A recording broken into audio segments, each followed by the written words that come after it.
Oh, it has been a long, cold, swampy journey. I believe I'm on day 5 of searching for the Sasquatch. I got Alex back on the horn here again. Alex, are you there? I'm here. He's here. He is Why Alex. is it so swampy? The thunderstorms up in the Pacific Northwest forests, man. Can't it just be like damp or wet? Why is it swampy? It's all of it. All of it. I just ventured out of my tent here. You can hear. Oh, I can hear the noises. You can hear the birds. Oh, Whatever that is. goodness. Well, any sign of the sass yet? I've not found the Squatch, but I did see a big old footprint. Just big feet. So I'm getting close. A big foot? A big foot. So I'm getting close. I'm getting close. And we will wake him from his slumber. And I have a feeling when he awakens, he's going to have some words for the world to hear. Oh, there's no doubt about that. He always has words. Always. Well, I am Ben. And I'm Alex still. And this is the Fantasy Chairman podcast spinoff. Quick hit Sasquatch Square Off in search of Sass, Fellowship of the Squatch. And we will find him. But I had to take another little break here, and we're going to bring another quick hit ADP battle to you. And Alex, what is it today? Who do we got on tap to go toe to toe in the ring? Today we have Battle of the Allens. I will be giving my supporting arguments for Allen Robinson, and you will be giving your arguments for Keenan Allen. Oh, Allen battle. Allen versus Allen. Let's go. All right. Well, right now, Keenan Allen is being drafted at an ADP of 28.3, it looks like, on Sleeper ADP. Half PPR scoring in 12-team leagues, and Allen Robinson being drafted at 33.2. So these guys are pretty close. Pretty close in ADP. Yeah. And this is one that I personally, going through mocks and some live drafts, have a hard time sometimes. I'm like, oh man, who do I want? And it's a pretty common one out there. So I think we're going to give the people some good stuff. Well, I hope so, because I'm in the same boat. The drafts that I've done, I've gotten to this point, and it's it's tough. It's tough to pick them out. Pick out who you want. All right. Well, just a reminder, if you have not listened to the other Sasquatch Square Off episodes, or the one that Alex and I just did, we each have a round to give our argument for the player that we believe you should draft in this round. This is usually into like the third round of drafts. And so we'll give our arguments for why we think you should draft the guy that we're defending. I'll have 3 minutes to talk about Keenan Allen. Alex will get 3 minutes to talk about Allen Robinson. And we each get one record scratch. Just one, Alex. Only one. Only one. To stop our co-host to give a little rebuttal on like, I don't know. What about this? And throw a little shade on their argument. So, at the very end, we'll take another 3 minutes or so to just talk about a few other players in the same round or in the same range of ADP there, and just go a little back and forth, and then we'll get you out of here. This is Quick Hit Sasquatch Square Off in search of Sass, Fellowship of the Squatch. And I believe you went first on the last one, Alex, so should I do the honors this time? Oh, why don't you do the honors? Okay, I'll do the honors, and I'll go first with my argument for Keenan Allen. You got your gloves on? Gloves on. Okay. All right, Sorry, here we go. I had to put them on. All right, so Keenan Allen. This guy is perennially underrated. Just all the time, always getting overlooked by all the shiny, flashy new names out there. But yet he just constantly is good. He's constantly a wide receiver 1, high-end wide receiver 2. And I think the narrative of him being injury prone is long in the past, because for the first few years of his career, granted, he was injured all the time. But in the last 4 years, I think he's missed 2-3 games, something along those lines. Last year, he finished as the 11th best wide receiver in half PPR scoring. He was 6th in 2019. He was 12th in 2018. And he was 3 in 2017. So, wide receiver 1 for the last 4 years. 147 targets and 100 receptions last year. 8 touchdowns, 992 yards, and he did that in 14 games. So he had 2 games where he barely got some playing time. We all know he had the one game where play me, goes up to the camera, play me, and then just burned everybody.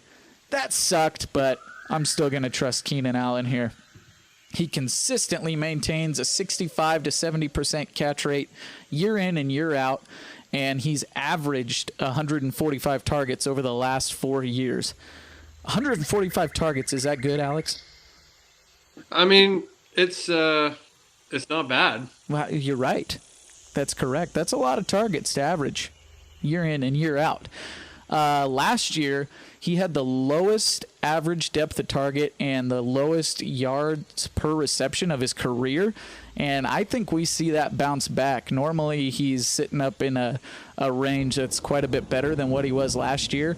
And he was dealing with Justin Herbert being in his rookie season, coming in off an emergency after Tyrod got his lung punctured. And I think some of that low depth of target, that yards per reception, was just Justin Herbert just kind of focusing in, trying to get the ball out quick, and who you going to throw it to? Keenan Allen, obviously. And so I think if Eckler especially can stay healthy this year, I think we're going to see that raise back up to what Keenan Allen normally has. He's had a full season and an off season of work with Herbert now, so he's establishing even more rapport. All these guys thrived last year, Eckler, Herbert, and Allen, in spite of former head coach Anthony Lynn. And with the new head coach Brandon Staley, I think he wants to design a system specifically for Justin Herbert's skill sets, and that's only going to help Keenan Allen. Oh, man. Barely got through the bell on that one. Okay. Lost Alex there for a second. A squirrel came and stole my mobile hotspot there, so I had to go wrestle him down and get that back. But you may have missed just the last little portion of my Keenan Allen argument there, Alex. But that's okay. We'll let you just go ahead and jump into Allen Robinson. Okay. I didn't even have a record scratch to give in there. It sounded all good to me. It was all good. It was all good. I tried to cover the basis of what I Keenan thought Allen's you might say. He's a stellar pick at that point. I mean, with the high-powered offense, I mean, he's the unquestioned number one target there. So the guy's a stud. Yes, he is. Yes, he is. Agreed. All right, you ready for Allen Robinson? Yep, my Allen here. I got Allen Robinson, wide receiver of the Chicago Bears. His average draft position currently right now is 33 in half-point PPR mock drafts, if y'all were wondering. So last year, Allen Robinson was the wide receiver 9, and you want to talk about somebody that is constantly underrated and not really talked about. I mean, I think Allen Robinson gives Keenan Allen a run for his money in that department. I don't know what you think, Ben. I mean, maybe. They're both severely underrated. Both players, yeah. No joke. So last year, Allen Robinson had a combination of quarterbacks that were thrown to him throughout the year. One was the Super Bowl hero Nick Foles, and the other one was the hopeful longtime quarterback option Mitchell Trubisky. So let that sink in there for a minute. Those two guys throwing him the rock. Yucky. Allen Robinson still came up with 102 receptions for 1,250 yards, 6 touchdowns.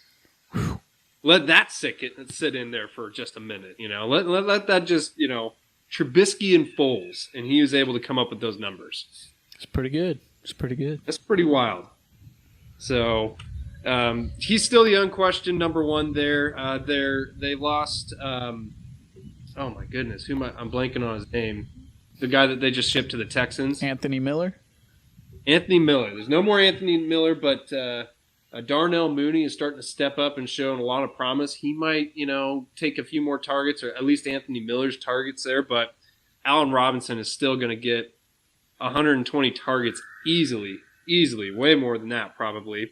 And now his quarterbacks, he's got kind of a different option. Foles is still there, but he's got Andy Dalton and Justin Fields. And I don't know about you'd have to imagine Andy Dalton has to be a better option than Trubisky and Foles at this point. And if Justin Fields gets going, which from what I've seen in some preseason games, he looks to be the real deal. I think the sooner Fields gets on the field, better. Yeah, you like that? That was better pretty good. for Allen Robinson. And the sky's the limit for this guy. I mean, he's getting as many targets as number one wide receiver most years get, and he's... Hold on. Record scratch. I'm going to stop you with 15 seconds to go here. Okay. Now, I'm not arguing. What do you got? Now, I'm not arguing that I think Andy Dalton and Justin Fields are probably going to be the best quarterbacks that Allen Robinson's ever played with. But Matt Nagy was brought in to be this offensive genius, this offensive guru, and everybody thought, oh, you know what, maybe he is in his first year with Trubisky. But since that time, it just seems like his play calling is so bland and just yucky and not good. And I don't know. I can't help but just feel like Matt Nagy is going to bring down the value of almost all the Bears, not just Allen Robinson. I mean, I don't know. What do you think? What do you think about that? I mean, he's been the same guy there for the last 2 years. So what kind of differences are we really going to see in year 3? I mean, Nagy's first year, his offense was actually very explosive. And that was actually the year Trubisky looked very promising. And then, last year, the wheels just fell off it completely. And, it's just, I don't know. I mean, I feel like Allen Robinson, the numbers that we got last year from him, like, that's with Trubisky and Foles and Nagy's offense kind of in the mud. I feel like that's worst case scenario right there. Like, I mean, that's like the floor almost. I mean, only 6 touchdowns too. I mean, Allen Robinson is a humongous target in the red zone. He's 6'2", 220. And he's got a knack for going up and getting the ball too. So if Fields or Dalton can, you have to think that they have better accuracy. Nagy's play calling, it's going to be what it's going to be at this point. I don't think he's going to be bringing anything new that we haven't seen yet, but I think he's hoping that Fields will kind of save his job here and maybe save the offense. From what I've been seeing in the preseason games, he could very well do that. All right, fair enough. I like it. Okay, well, you got 17 seconds to round it out here. Go ahead. Well, that's my argument right there. I mean, that was it? That's it. That's what you got? All right. That's what I got. Need I say more? Need I say more? All right. Well, let's hit the bell there. All right. Well, pretty good Allen battle going on right there. And I don't know. One thing I was going to say in the Keenan Allen thing that I just remembered was the Chargers actually have a new head coach and a new offensive coordinator. So, what are your thoughts on that? Well, I did. You missed it because we lost connection there, but I did bring up Brandon Staley, the new head coach down there, and pretty much all he's been putting out there is just saying we're gonna cater this offense to Justin Herbert and his skill sets. He's not just gonna come bring in some system and try to force Herbert into a system. They're gonna try to play to his strengths and his abilities as a quarterback. And I really like hearing that from a coach. You hear a lot of the coach speak of, oh yeah, we're gonna try to get around this and all that, but this sounds like they're actually just trying to completely put their system around Herbert and his strengths. So I think that's going to be really good for Keenan Allen because obviously one of Herbert's strengths last year was getting the ball to Keenan Allen. So we'll hopefully that works out that way. So all right. So let's take a look at some guys going around the similar ADP there. Alex, do you have Sleeper pulled up on there? Let me see here. Let me bring him up here real quick. All right. Yeah, we want to see who's going around their ADP half PPR. So currently right now between those two guys, Keenan Allen and Allen Robinson, close to Keenan Allen there at the 28 spot. You got Darren Waller just going slightly ahead of him. Justin Jefferson at the 26 slot. Just past Keenan Allen, you got DeAndre Swift, David Montgomery, Terry McLaurin. And then just ahead of Allen Robinson is Chris Carson. Just behind him, Josh Jacobs, Mike Evans, quarterback Josh Allen, and then so. Well, there you go. So if we're looking at wide receivers here, I usually don't see Justin Jefferson. He's usually getting taken pretty well ahead of Keenan Allen and Allen Robinson, but a lot of the 3 or 4 that I see right there are Keenan Allen, Terry McLaurin, Allen Robinson, and Mike Evans. I usually see them if you're like in the middle of the draft, kind of in that middle of the 3rd round. Are you taking Terry McLaurin or Mike Evans over either of these guys? Not Mike Evans. Terry McLaurin, I have considered him before, but he's kind of dealing with the same thing. He's got a new quarterback there. I mean, it's Ryan Fitzpatrick. The guy is, he's going to air it out whenever. He's a gunslinger. So I don't know. I think the safer option is probably between Keenan Allen and Allen Robinson. If you had to stack Terry McLaurin up against those two guys. So, all right. I like it. Yeah, for me there, if it gets to that point, then I'm usually deciding between Keenan Allen or Allen Robinson. I like Terry, but not taking Mike Evans over any of those guys. So no, he's last out of the 4 of those names for sure. All right. Well, that'll do it for this episode of Quick Hit Sasquatch Square Off in Search of Sass Fellowship of the Squatch. Sorry about some connectivity issues there. Hoping that I can pick up a better signal the further I get into the forest here, Alex. We'll see what happens. We will see what happens. Yeah, just make sure that squirrel doesn't steal your hotspot anymore. Oh, I'm going to be roasting it up tonight. Don't worry about that. Oh, there you go. All right, well, follow us on social media at Chairman Fantasy, at Fantasy Squatch, and at FindFF Leagues, and our website, www.fantasychairman.com. And download, rate, and review us on all your podcast devices, wherever you get podcasts. That's right. And, throw us a nice review. We'd appreciate it. Absolutely, we would. I'm going to venture further into the forest, but I'll get back to you when I settle back down again here, Alex. All right, good luck.